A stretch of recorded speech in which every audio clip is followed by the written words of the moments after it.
Salut, c'est Laurent d'immobilierroumanie.net. Aujourd'hui, nous allons voir quels sont les pays qui protègent le mieux les investisseurs étrangers. Avant de débuter cette vidéo, merci de t'abonner à ma chaîne où tu trouveras les dernières vidéos sur l'immobilier et l'investissement en Roumanie et à l'étranger en règle générale. Tu peux également visiter mon blog immobilierroumanie.net où tu trouveras mes derniers articles publiés. J'ai souhaité te faire cette vidéo sur le droit à la propriété car c'est évidemment la question numéro 1 avant de songer à investir à l'étranger. Moi-même en 2014, lorsque j'ai souhaité acheter mon premier appartement à Bucarest, j'ai dû regarder cet aspect essentiel. Est-ce que la Roumanie me permet d'acheter? Première question. Et aussi, est-ce que le pays me protège en tant qu'investisseur immobilier étranger? Je te propose de faire un petit tour du monde des pays qui protègent et ceux qui au contraire sont à déconseiller ou du moins faire attention.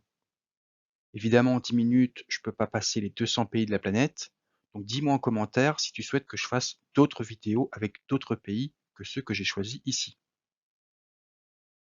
Les 3 questions primordiales à se poser avant d'acheter à l'étranger.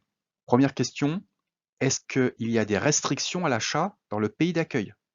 Ça peut paraître bête, mais avant de se lancer dans un projet en Europe ou encore plus loin, il faut se poser la question de savoir si le pays d'accueil accepte que des étrangers investissent dans des biens immobiliers sur son sol.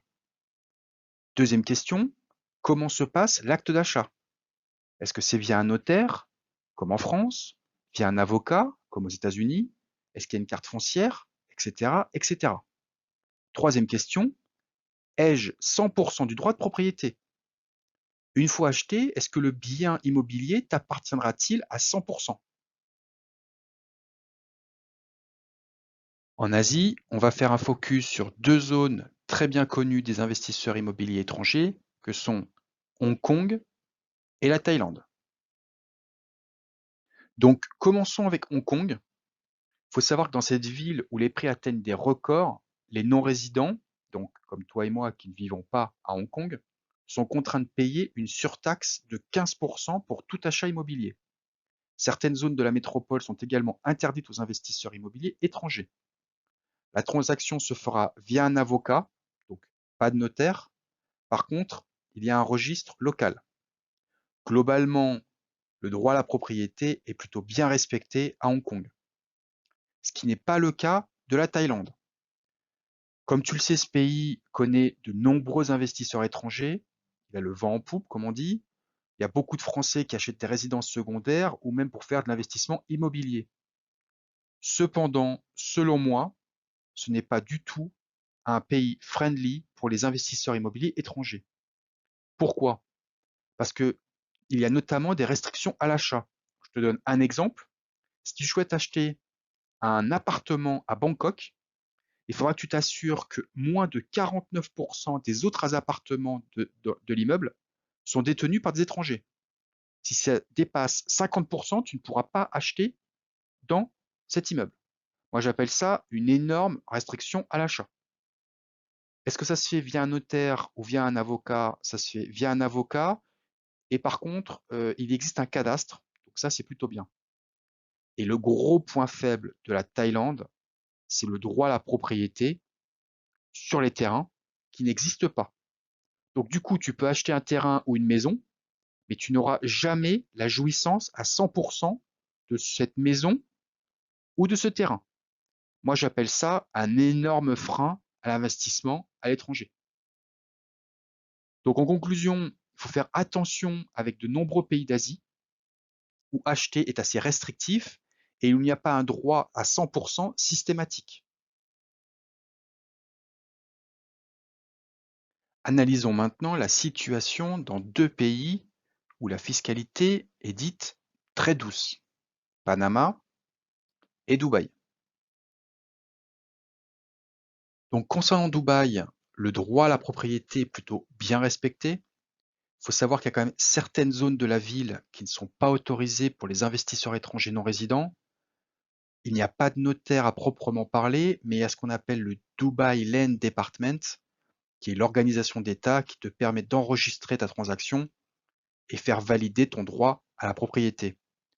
Concernant le Panama, Alors là, tout est vert, le processus d'acquisition est plutôt clair.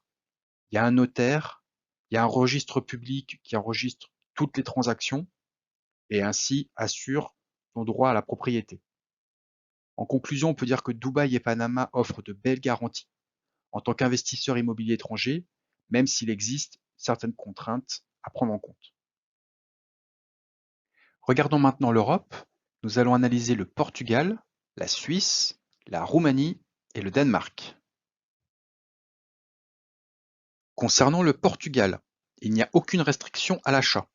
Par contre, le notaire, à la différence de la France par exemple, se contentera d'authentifier les signatures et le règlement entre l'acheteur et le vendeur. Il est donc fortement recommandé de faire appel à un avocat pour vérifier les actes authentiques et aller au centre de registre des propriétés. Concernant la Suisse, seules 1500 résidences secondaires peuvent être acquises chaque année par des étrangers. Il y a un notaire et 100% des droits à la propriété sont acquis.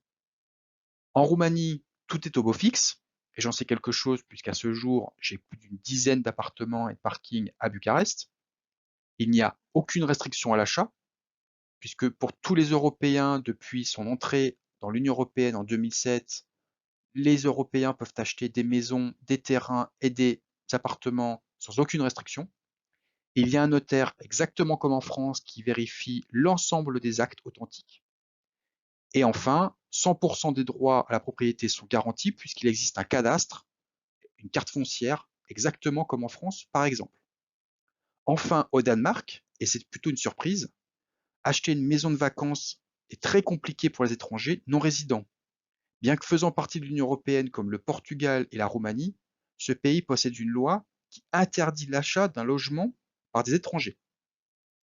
Donc en conclusion, il existe de nombreuses disparités entre les pays européens. Certains sont très accommodants, comme le Portugal et la Roumanie par exemple, et garantissent le droit à la propriété à 100%, alors que d'autres limitent l'accès, comme la Suisse, voire l'interdisent, comme le Danemark.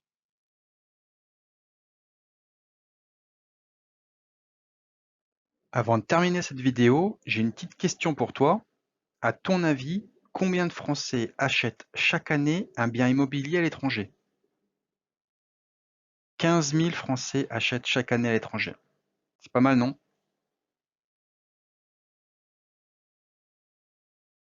J'espère que cette vidéo t'aura plu. Je te remercie. Je te dis à très bientôt. Salut!